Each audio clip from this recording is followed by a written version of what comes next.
Tableau 3.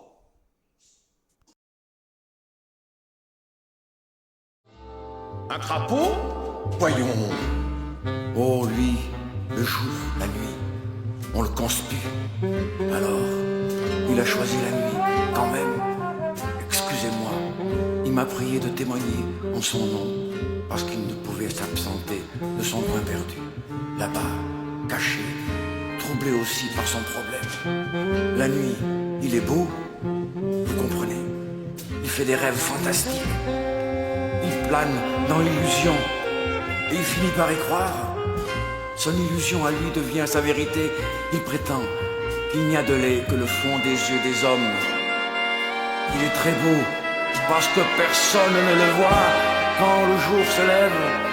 Alors, il se rappelle. Moi aussi. Et nous attendons tous les deux que retourne notre camarade la nuit. Ne lui faites surtout pas de mal. Elle ne voit rien, parce qu'elle n'a pas besoin de voir. La nuit. La nuit.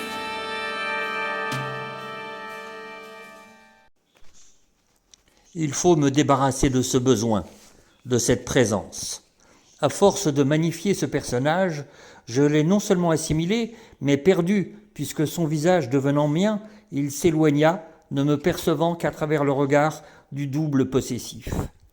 Il aurait été trop simple de poursuivre sous les auspices d'une biographie romantique. Il fallait exprimer par les teintes mêmes le sens de l'œuvre, abandonnant la description d'un état pour décupler le sens en diverses directions, donner la dimension nécessaire.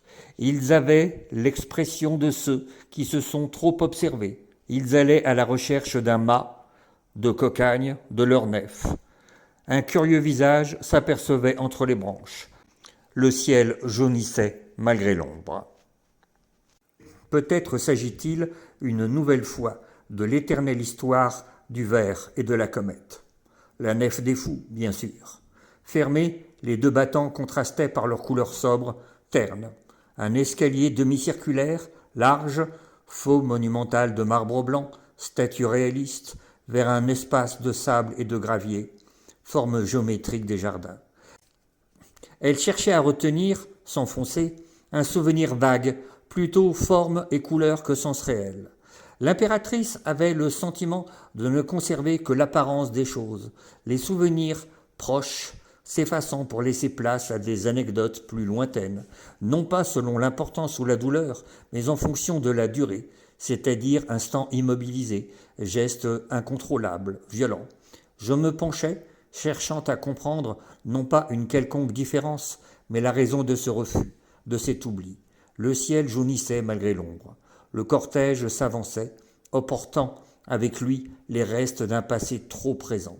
Chaque personnage, regard différent, fable, double merveilleux, placé sous le signe du rêve, chaque personnage devenait l'acteur d'un vide, remplissant de ses ombres une sorte d'hiver. Le ciel jaunissait, peut-être pour laisser place à un autre visage.